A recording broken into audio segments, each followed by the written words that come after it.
The chamber was silent, only the cold lights above glowed against the metal walls. In the middle of the hall sat the human officer, her armor still scarred from wars that no one wanted to remember. The council of alien commanders studied her carefully, their eyes sharp, their voices whispering doubts.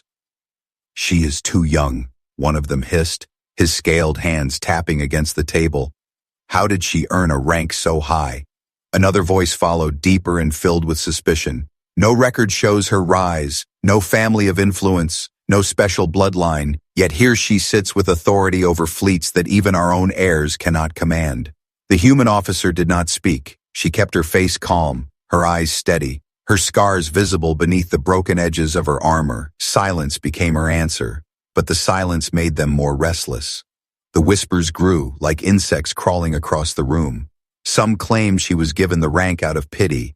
Others said humanity was forcing their kind into high seats without earning them. Yet a few leaned back in their chairs, nervous, for they had seen something on the burned battlefields where she had fought, something that left even veterans speechless. The council leader finally raised his hand, his voice firm. "Human, they question your right to command. They ask how you gained this rank. Will you answer?" Her lips moved slowly, her voice steady, quiet but sharp. "My scars speak for me." The words struck the room like a blade. No one moved. The aliens exchanged confused looks. Some almost laughed, but none dared. She lifted one armored hand and unlatched a plate from her shoulder. Beneath it was burned flesh, twisted and pale. The sight made even hardened warriors shift in discomfort. She did not hide it. She let them see. "You ask for proof," she said, her tone never rising. "This is the proof. Every line on my skin is a record of the battlefield. Every scar is a memory that screams louder than any metal." The chamber grew colder. Her words pulled them back to memories of fire and death. And so the story began. Years ago, on a world now covered in ash, her unit had been abandoned. The sky was black with smoke, and the ground burned like molten glass. They had been surrounded by machines taller than towers, enemies who showed no mercy. Orders had come to retreat, but there was nowhere to run. She had stood at the center of it, a young officer with soldiers who looked to her for hope. She carried no grand title then, only a rifle in her hands and fire in her heart. The enemy descended with thunder, their weapons carving holes into the earth, their machines crushing the ground. Soldiers screamed. Comms were filled with last messages and cries for help. It should have been the end, but she did not retreat. Instead, she told her people, "If we burn, then they will burn with us." Her voice cutting through the chaos. Her soldiers, broken and afraid, looked into her eyes and believed. The battlefield turned into a trap. She used fire against fire. She ordered the fuel lines blown. The skies rained with flames. Enemies fell in thousands. Every explosion painted her skin with heat and scars, but still she stood. By dawn, when the smoke lifted, only she remained alive among the ruins. Her body burned, her eyes hollow but unbroken. The enemy retreated not out of pity, but out of fear. They could not understand how a human, half dead, still stood and dared them to come again. The memory of that battlefield spread, whispered across fleets, but never told fully, and now the council wanted to know the truth. The officer sat in silence, her gaze never leaving them, the scars across her body glowing faintly under the chamber's light. She did not explain the full story. She did not need to. Her survival was proof. Her silence was command. The council leader leaned back, his voice weaker now. Perhaps rank does not come from bloodlines or politics. Perhaps sometimes it comes from those who refuse to fall. But still, others were not convinced.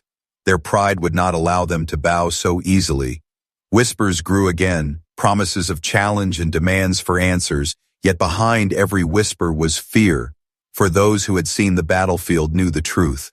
Her rank was not given, it was carved into her flesh with fire and pain, her scars louder than any voice in that chamber, and so her legend began, not with speeches, not with honors, but with silence, scars, and the memory of fire. The chamber emptied slowly after her words, but the whispers did not end. In the corridors, in the starports, across the fleets of many races, her name was carried like a shadow. Some called her a liar, claiming her scars were accidents not earned in battle. Others said she must have used forbidden human weapons, devices that no one dared to speak of. A few even believed she had made a deal with death itself to survive when her unit was destroyed. Across the galaxy, her rank became a story of debate. Soldiers argued in barracks, officers and high councils spoke her name with anger or fear. Even enemies whispered of her when planning their wars. But the truth was known by very few. The burned battlefield still carried her mark. The ground black, the air poisoned, the machines of her enemies still rusting in silence. And those who had stood near that place refused to talk about it, as if silence was safer than memory. The Alien Council could not accept her answer. They wanted words, records, proof written in data and sealed in archives. But all she gave them were scars and silence. And this silence began to spread like a storm. One commander slammed his fist on the table during a later council meeting, his eyes glowing with wrath. "Gee, scars are not strategy," he shouted. "If we give rank to scars, then every soldier burned in war could command fleets. No, she hides something, I know it." But the council leader only watched her, her eyes steady, her face like stone. She did not rise to anger. She let them speak and choke on their doubts. Outside the council, rumors turned into legends. Some stories said she walked through fire untouched, others that she carried a weapon never seen before, a weapon that could melt entire armies, and in every retelling, her silence grew more terrifying than any truth. One night in the orbit of a quiet moon, she stood alone on the deck of her warship. The stars around her were endless, but her thoughts were on the whispers that chased her everywhere. She knew the galaxy wanted answers, but she also knew that words would never be enough. Only the battlefield could silence doubts. Suddenly, her ship's sensors caught a signal, encrypted and faint. It was not enemy code, not friendly either. It was something older, something buried in the ashes of that same battlefield where she had been born anew. Her crew reported nervously, "Commander, the signal is repeating one phrase. It is saying your name." She did not flinch. She simply said, "Lock its source." Her voice quiet but sharp. The coordinates led to a dead sector, a place abandoned after the war. No one dared enter it, but the signal kept calling, like a ghost from the past. The Alien Council heard about this signal, and their whispers turned into fear. If her battlefield was still speaking, then what else was buried there? What truth still burned in the ashes? The commanders who doubted her demanded she go there and uncover the truth. Some wanted her exposed as a fraud. Others wanted proof of human weapons they could use. But deep in their hearts, many were afraid, because if the battlefield itself remembered her, then maybe her scars were not just wounds, maybe they were seals of something far darker. She accepted the demand without hesitation, her voice carried through the chamber like steel. "If you question me, then come and see the battlefield yourselves, but be ready, because the scars you will find there are not only mine." Her words sent a chill across the room. The council chamber grew heavy. No one moved. No one spoke. The whispers of the galaxy grew louder that day, not about politics, not about rank, but about what truly happened on the night of fire. The night where one human officer walked out of death, leaving behind only scars and silence. And somewhere in the dark corners of space, enemies listened too, their voices hushed, their plans shifting. For they feared that if her scars spoke louder than words, then maybe one day they would speak louder than entire empires. The battlefield was a grave before the battle even ended. The air was heavy with smoke, and the ground shook under the march of machines taller than towers. Her unit had been ordered to hold the line, but every soldier knew it was not a line. It was a death sentence.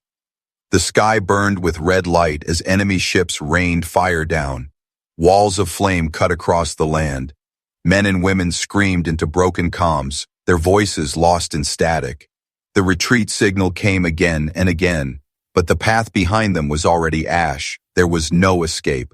At the center stood the young human officer, her face smeared with dust, her armor cracked, her eyes steady even as fear tore through her soldiers. She looked at them, saw the hopelessness in their eyes, and then spoke in a voice that was more fire than flesh. "If this is where we end, then let the enemy end with us." Her words lit a spark inside broken hearts. Soldiers who were ready to collapse stood again, their weapons shaking but their wills hardening. The enemy closed in.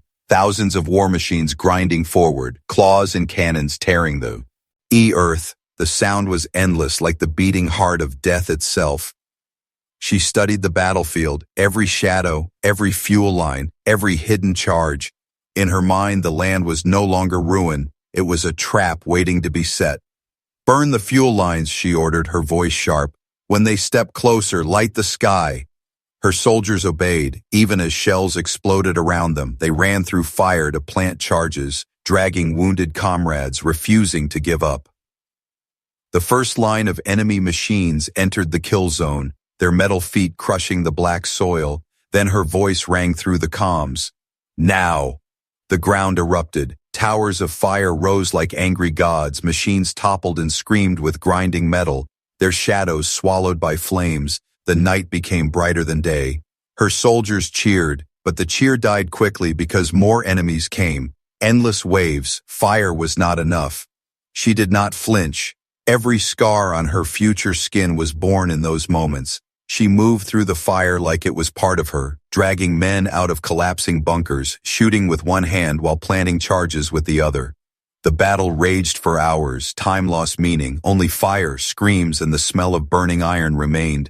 One by one, her soldiers fell. But each fall brought more destruction. Each death carved deeper fear into the enemy. Her armor burned, her flesh tore. Yet she did not stop. The battlefield had claimed her, but she refused to let it write her end. By dawn, when the smoke thinned, silence spread. The machines of the enemy stood broken, their wrecks steaming in the cold air. Bodies of both sides lay in endless rows, and in the center of it all, she stood, her armor black, her skin scarred, her eyes empty but unbroken. No reinforcements had come, no rescue, no medals waited, only ash and silence. But in that silence, the enemy fled because what they saw was not a survivor, but something worse, a human who burned and still stood, a warning carved in flesh. When rescue teams finally arrived days later, they found her standing alone among the dead, rifle in hand, refusing to collapse until her last soldier was carried away. From that night forward, her name was no longer spoken with doubt among her people, but across the galaxy the story grew twisted. Enemies said she had called fire demons, allies said she had used forbidden weapons, but no one knew the truth. Only her scars knew, and they would never lie. The night of fire became legend, but for her it was no legend. It was pain, it was memory, and it was the reason she never raised her voice in the council chambers, because the battlefield had already spoken for her, and whenever someone asked how she earned her rank, she did not argue. She simply let the silence of that night echo louder than any word. The council chamber was filled again. Alien banners hung from the tall walls, their colors bright but their voices heavy with doubt. The young human officer stood at the center, silent as ever, her presence more unsettling than any weapon. The arguments began the moment the meeting started. One alien slammed his fist and shouted, "Scars do not prove command, scars only prove survival." Another sneered, "Any soldier can be wounded, but only leaders carry vision. She is no leader." Their words echoed in the chamber, but she did not respond. Her silence made them angrier. Silence felt like defiance. Silence felt like a judgment on their pride. Finally, the council leader spoke, his eyes sharp and curious. "Human, they demand proof again, not silence. If you wish to lead fleets greater than empires, then show us why you deserve the rank." Slowly, without a word, she reached for her armor clasps. The sound of metal unfastening filled the air. Every alien leaned forward, uncertain of what she was about to do. Piece by piece, she removed the plates of armor, revealing skin burned, twisted, scarred from shoulder to waist, lines of fire etched into her body like maps of pain. Gasps filled the chamber. Even hardened generals who had fought for centuries shifted in their seats. Her scars were not small, not neat. They were deep, violent, proof of fire that had tried to consume her but failed. She raised her arm, showing the melted flesh. "You speak of scars as weakness." Her voice was steady, sharp like steel. "But scars are not weakness. Scars are memory. Scars are warnings carved into skin. Scars speak louder than medals, louder than titles, louder than lies." The chamber fell silent. No one dared interrupt. Her voice carried weight far heavier than their words. She stepped closer to the council table, each movement slow, deliberate, her scars visible under the cold lights. You want to know why I lead? You want to know why my rank is above yours? Her eyes narrowed. Because when fire fell, when death came, I did not break. I did not run. I stood when others fell. I carried the battlefield on my skin, and that battlefield remembers me even when you wish to forget. One commander tried to speak, his voice trembling. But scars fade with time. She turned her gaze on him, her eyes like burning coals. These scars will never fade. They are burned too deep. And if you doubt me, then stand with me on the next battlefield and earn scars of your own. The chamber went silent again, silence heavier than stone. No one moved. No one dared meet her eyes because deep inside every one of them knew they had run from battles where humans had stood. They had hidden behind strategies while humans had walked through fire. Her scars were not just proof of survival. They were proof of something the galaxy feared but never admitted. Proof that humans could suffer more than anyone and still rise. Proof that fire was not their end, but the Airforge. The council leader leaned back in his chair, his voice softer now. Perhaps rank is not given by bloodlines or politics. Perhaps rank is carved into those who refuse to die. But others were not ready to surrender their pride. Whispers stirred again, doubts lingering, anger rising. They told themselves they would test her, they would challenge her authority on the field. But even as they whispered, they could not erase what they had seen, because the image of her scars burned in their minds, louder than any speech, more powerful than any data. And somewhere far away, enemies who heard the tale began to tremble, because if scars were the proof of human strength, then the galaxy would never run out of reasons to fear them. The council chamber was shaken after her scars were revealed, but silence alone could not destroy pride. Some alien commanders still refused to bow. Their voices burned with envy, with fear, with anger.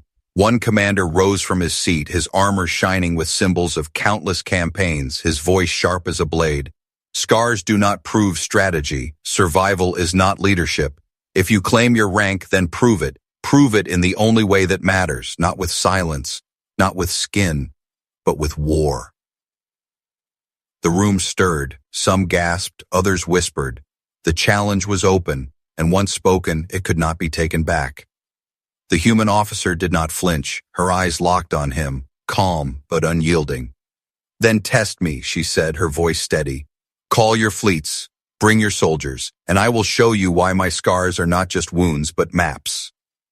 Within days, the challenge turned into an event. Fleets gathered near a dead moon, a place chosen for war games. Thousands of ships from different races lined the void, each commander eager to see the truth, eager to witness her rise or her fall. The alien who challenged her prepared his fleet with confidence. His ships were vast, heavily armed, drilled with perfect discipline. His strategy was sharp and predictable, built on power and numbers. Her fleet, smaller and human-built, odd ready. The ships scarred like their commander, patched and worn but alive with the spirit of those who piloted them. Humans laughed in the comms, even on the edge of battle, their voices fearless, almost careless.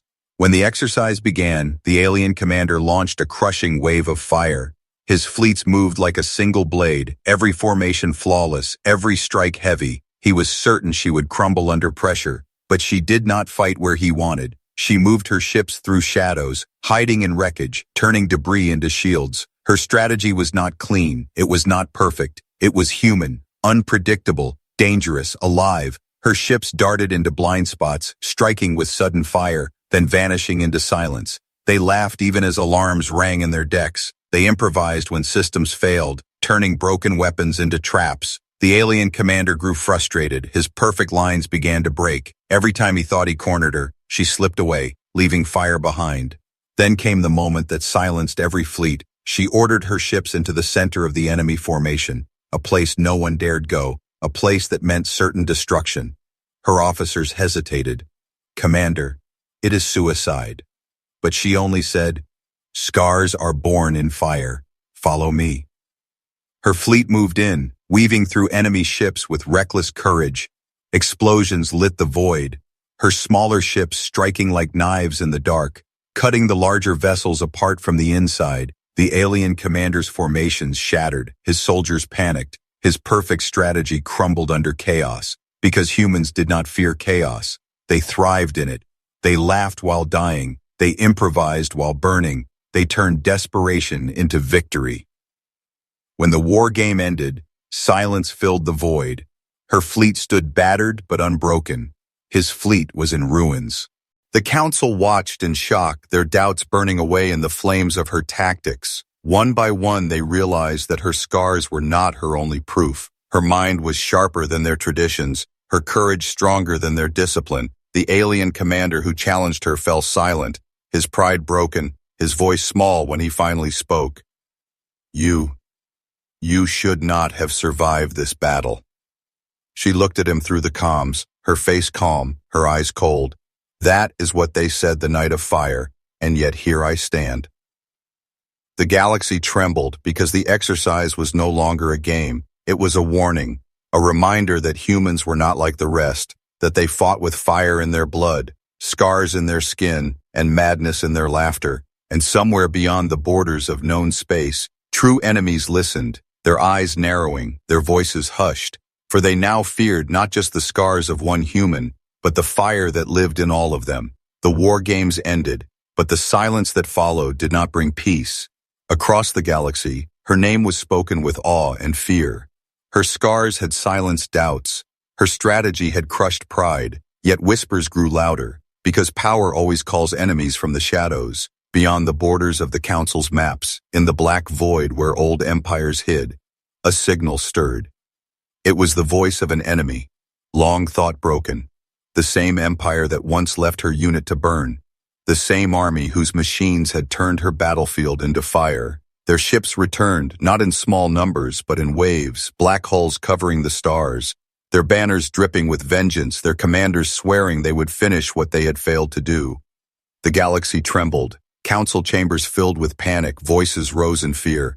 We cannot stop them, their fleets are too many, their weapons too strong, others whispered. We should surrender, and we should bargain. We should hide. But when all voices cracked, one voice remained calm. The human officer stood at the center, her scars shining under the chamber lights. We will not surrender, she said. We will not bow. If they come with fire, then we will answer with fire. The council stared at her, some shaking their heads, some already defeated, but her words cut through the chamber like steel. She was given command of the joint fleets, though many still doubted, and some secretly prayed she would fail because failure would prove them right. But in their hearts they feared the opposite. They feared her victory would change the galaxy forever. Her ships gathered near the border, human vessels patched with scars, alien ships lined in cautious formation. The void grew heavy as enemy fleets emerged, their size blotting out the stars. On the command deck, her crew watched her closely, waiting for fear, waiting for hesitation, but she stood straight, her eyes burning with the memory of that first battlefield. She touched the scar on her arm and whispered, not to her crew, not to the council, but to herself. Every scar is a map, every wound a lesson, and tonight, those lessons will burn into them. The enemy commander appeared on the comms, his voice proud, cruel. Human, I remember you. I remember your fire, your screams, your broken soldiers. This time there will be no miracle. This time I will erase you completely. She met his gaze without flinching, her voice calm, almost quiet. You failed once. You will fail again, because fire does not destroy us. Fire makes us. The battle began with thunder. Their weapons shook the void. Stars seemed to shatter under the clash. Alien allies faltered. Some ships broke formation, fear spreading through their lines, but her voice rang through the comms, steady and sharp. Hold the line, scars remember, scars Lee. And slowly the chaos bent to her will. She led her fleet not with perfection, but with defiance. Every move unpredictable, every strike born from scars that had taught her where to stand, where to bleed, where to win. Her ships struck deep into enemy formations, using their size against them. Explosions turned the dark void into burning light. Human laughter filled the channels even as ships cracked and burned, because humans knew something the enemy did not. That fear is powerless when fire has already claimed you once before.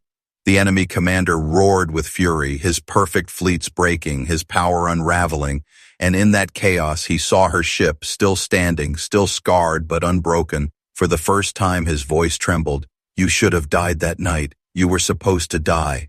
She answered with silence, her guns speaking for her, fire erupting from her fleet, tearing his command ship apart. When the flames cleared, the void fell silent. Enemy ships scattered, their will shattered, their vengeance burned to ash. In the council chambers, silence followed the victory. No one dared question her again. Her scars had spoken once more, louder than politics, louder than doubt, louder than fear. But she did not celebrate. She stood on the deck of her ship, staring into the burning wrecks, her voice quiet. "The enemy will return again, and when they do, I will be here, scars waiting, fire ready." And the galaxy understood, for the first time, that humanity was not just a member of their council. Humanity was its shield, its flame, its unbroken heart. The void was silent after the battle. Wrecks drifted like dead stars. Fire still burned in pieces of broken ships. Yet in the silence there was no celebration, only fear. The galaxy had seen what happened across every channel, every fleet, every world. They watched a human officer stand against an empire and win, not with greater numbers, not wit, stronger weapons, but with scars that spoke louder than any war council. In the chambers of power, alien leaders whispered nervously. Some praised her, others cursed her, but none could deny her. Her name was now carved into their fear. The alien commander who once doubted her rank sat with his head lowered, pride broken, his voice small. Her scars. They command more than fleets. They command fear itself. But even as victory spread, shadows moved. Enemies in distant galaxies studied her closely, their voices quiet, their plans shifting. They understood something the council did not, that one human scarred by fire was dangerous, but a race that learned from scars was unstoppable. On her flagship, she walked the silent halls. Soldiers rose when she passed, not because of medals or orders, but because of respect born from survival. Her crew carried wounds too, their ships scarred like her, and in their laughter and fire she saw reflections of herself. She stood before the viewport, staring at the endless stars, her thoughts heavy, her voice low. Scars are louder than words, but words still matter. One day they will forget what scars mean. One day they will doubt again, and when they do, fire will remind them. The council held a final gathering. Every race present, banners stretched across the walls, but all eyes were on her, the human who carried the battlefield on her skin. The leader of the council rose, his voice steady. "We questioned her rank, we questioned her scars, we questioned her silence. But the battlefield has answered for her, louder than we ever could. She is not only commander of fleets, she is proof that humanity stands where others fall." The chamber erupted in silence. Not applause, not cheers, but silence. Because silence was the only honor equal to her scars. But not everyone bowed. In the far corner, whispers still stirred, small voice, as that spoke of fear, of jealousy, of plans to strip her of power. Her scars could silence many, but ambition always survives. She noticed the whispers, she always noticed, but she did not strike them down. She simply turned her gaze to the stars and spoke, her voice calm, cold. "If they doubt again, I will not answer with words. I will answer with battle, and the scars will speak for me again." The galaxy trembled because they knew her words were not threats. They were promises. And beyond the border, where unknown enemies watched, they whispered to each other, "If one scarred human can break an empire, what will happen when all of them bear scars?" The stars themselves seemed to shiver at that thought. In the years that followed, her story became legend, sung in silence, told in scars, her name carried across systems, not as a tale of glory, but as a warning carved into the galaxy itself. And whenever a young soldier asked how she gained her rank, no one answered with speeches, no one pointed to medals, they only said she pointed at the burned battlefield, and the battlefield answered louder than any voice.